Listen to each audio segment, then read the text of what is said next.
आज हम आपको गाजियाबाद के एक ऐसे अस्पताल की कहानी बताने जा रहे हैं जिसको सुनकर आप भी चौंक जाएंगे। दरअसल पूरा मामला गाजियाबाद के जिला एमएमजी अस्पताल का है, जहां पर सीएमएस के दफ्तर से ठीक 10 से 12 मीटर की दूरी पर तमाम ऐसे इंजेक्शन, नशे की दवाइयां और निडल पड़े हैं, जिसको देखकर अंदाजा लगाया जा सकता है कि शहर में जिला एमएमजी अस्पताल कितना खतरनाक हो चुका है, जहां एक ओर लगातार नशे की दवाइयों से नशा किया जा रहा है, वहीं दूसरी ओर इलाज करवाने के लिए आ रहे मरीजों की स्वास्थ्य हालत के बारे में कैसे सोचा जा सकता है। जिला अस्पताल के परिसर में बने शौचालय में ये सारी तस्वीरें कैद हुई। सरकार को भी देखना चाहिए कि किस तरह से दवाइयों का नशे के लिए इस्तेमाल हो रहा है। वरिष्ठ डॉक्टर के मुताबिक ये दवाइयां बिना डॉक्टर प्रिस्क्रिप्शन के नहीं मिल सकती। इन दवाइयों को प्राप्त करने के लिए अस्पताल के लिए कुछ नियम बनाए गए हैं, जिसके तहत इन दवाइयों को रखा जाता है और हर एक व्यक्ति को देने के लिए उसका रिकॉर्ड भी रखा जाता है। लेकिन ऐसा कुछ भी कागजों पर दिखाई नहीं देता, लेकिन उसके बावजूद भी ये खुलेआम मिल रही है। अब ऐसे में अस्पताल पर भी सवाल खड़े होते हैं। अस्पताल परिसर के अंदर इस तरह से नशे की दवाइयों का मिलना अस्पताल पर भी सवाल खड़े करता है कि आखिरकार अस्पताल से दवाइयां चोरी की जा रही है या फिर ये किसी बड़ी लापरवाही का नतीजा। अगर ये दवाइयां बाहर से खरीदकर अस्पताल में नशे के तौर पर इस्तेमाल हो रही है तो क्या इसमें किसी डॉक्टर और अस्पताल के कर्मचारियों की मिलीभगत है, या तमाम सवाल जो गाजियाबाद के जिला एमएमजी अस्पताल पर खड़े होते हैं। अब अगर अस्पताल की मेडिकल वेस्ट की बात की जाए तो उसके लिए भी 4 नियम कोड बनाए गए हैं। किसी भी अस्पताल का मेडिकल वेस्ट आमतौर पर खुले में नहीं फेंका जा सकता है। ऐसा करने पर 5 लाख का जुर्माना लगाया जाता है। ये मेडिकल वेस्ट 4 कलर कोड के हिसाब से अलग अलग किया जाता है, जिसके बाद इसको अलग डिस्ट्रॉय या फिर नष्ट किया जाता है। लेकिन अस्पताल में इस तरह से नीडल, इंजेक्शन और दवाइयों की शीशा मिलना एक बड़ी जानलेवा बीमारी को भी जन्म देता है। सर, आपसे जानना चाहेंगे, गाजियाबाद के जिला एमएमजी अस्पताल के परिसर में कुछ ऐसे इंजेक्शन और सिरिंज मिली हैं जिसको कहा जा रहा है कि वो नशे के लिए उपयोग किए जाते हैं और ये जिला अस्पताल के अंदर हो रहा है। क्या कहेंगे आप इस पर?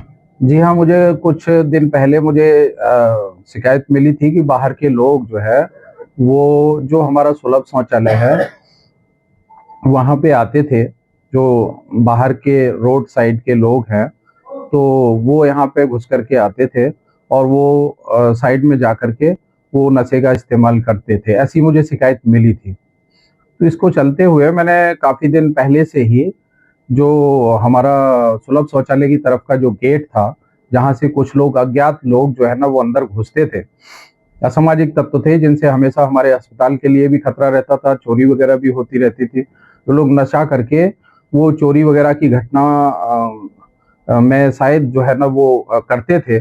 उसको चलते मैंने तत्काल जो है ना उस गेट को बंद करा दिया। 2 बजे के बाद में सारा ही गेट बंद रहता है और किसी भी व्यक्ति को, जो इस तरीके का व्यक्ति होता है, उसको बिल्कुल रोक दिया है इस समय।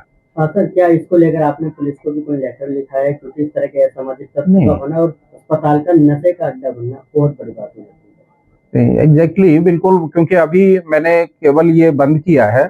अगर अभी उसके बाद में हमें कोई शिकायत नहीं मिल रही है, अगर इसके बाद में भी अगर कोई शिकायत होती है तो हम जरूर इसमें आगे कार्रवाई करेंगे। सर, मौजूदा हालात की बात करते हैं तो अभी भी कई सिरिंज और शीशियां हैं।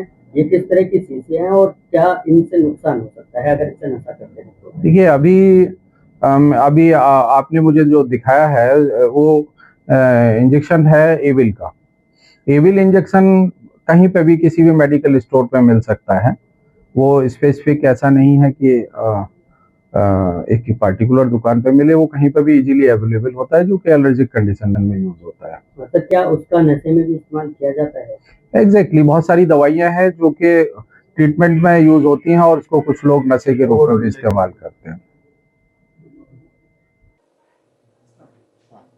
सर, आपका नाम जानते हुए जानना चाहेंगे, जो अभी हमने आपको वीडियो फुटेज दिखाई है वो किस तरह की दवाइयाँ हैं और वो किस तरह से यूज़ की जाती है, क्या उसकी गाइडलाइंस है? मैं डॉक्टर बीपी त्यागी बोल रहा हूँ। मैं ईएनटी सर्जन हूँ गाज़ियाबाद में। जो हम लोगों के पास गाइडलाइंस होती हैं मेडिकल वेस्ट को डिस्पोज करने के लिए, उसमें 4 कलर कोडिंग होती हैं। उसमें एक येलो होता है, एक रेड होता है, एक ब्लू होता है, एक वाइट होता है। जो वाइट होता है उसमें हम 7 चीज़ें डाल सकते हैं, जैसे निडल और जो सर्जिकल ब्लेड्स वगैरह हैं वो उसमें डालते हैं। और जो येलो होता है उसमें हम ह्यूमन ऑर्गन जैसे प्लेसेंटा वगैरह या कोई ऐसी चीज़ें उसमें डाल सकते हैं। और जो प्लास्टिक वेस्ट होता है जैसे सिरिंज होती है उसको हम रेड में डालते हैं। और जो ब्लू होता है उसमें हम इस तरह की चीज़ें डालते हैं जैसे एम्प्यूल्स होते हैं इंजेक्शन के या कोई ऐसी चीज़ होती है उसको ब्लू में डालते हैं। तो ये इसी तरह के हमारे कोडिंग होते हैं और उसी को हम फिर जो भी बायोमेडिकल वेस्ट वाली टीम आती है उसको उसी तरह के हम पॉली बैग में उसको देते हैं, वो फिर उसको डिस्ट्रॉय करते हैं। सर, जो हमने आपका वीडियो फुटेज दिखाई है उसमें जो दवाइयाँ हैं वो किस तरह से इस्तेमाल की जाती है, उनके ओवरडोज से क्या दिक्कतें हैं और उसको मेडिकल स्टोर से या कहीं से भी खरीदने के लिए किन डॉक्यूमेंट्स की ज़रूरत पड़ती है, क्या उसकी गाइडलाइंस है? वो देखिए कोई भी इस तरह की जो दवाई है जो किसी भी व्यक्ति को नशा कर सकती है उसके लिए अलग से एक फॉर्म भरा जाता है और उसके बाद वो स्टॉकिस्ट उसको देता है, रिलीज करता है। तो उसमें जैसे फोर्टविन भी आता है, ये सीपीएम जो इंजेक्शन हमने देखा है ये भी उसी उसी कैटेगरी में आता है। इतनी आसानी से ये मिलता नहीं है और ये कोई अगर पर्चे के बिना ही दे रहा है तो वो तो और भी बहुत ही गलत है, वो उसको क्राइम माना जाता है। लेकिन जो ये इंजेक्शन मिले हैं ये हमें लगता है डेफिनेटली कोई एडिक्ट है जो उनको इस्तेमाल कर रहा है। और ये अगर हॉस्पिटल का कोई एम्प्लॉय है तो वो फिर ये इंजेक्शन लेने के बाद मरीजों का इलाज कैसे करता होगा ये भी फिर सोचना पड़ेगा। लेकिन इस पे एक इंक्वायरी होनी चाहिए और जो भी ये काम कर रहा है उसके ऊपर सख्त कार्रवाई होनी चाहिए।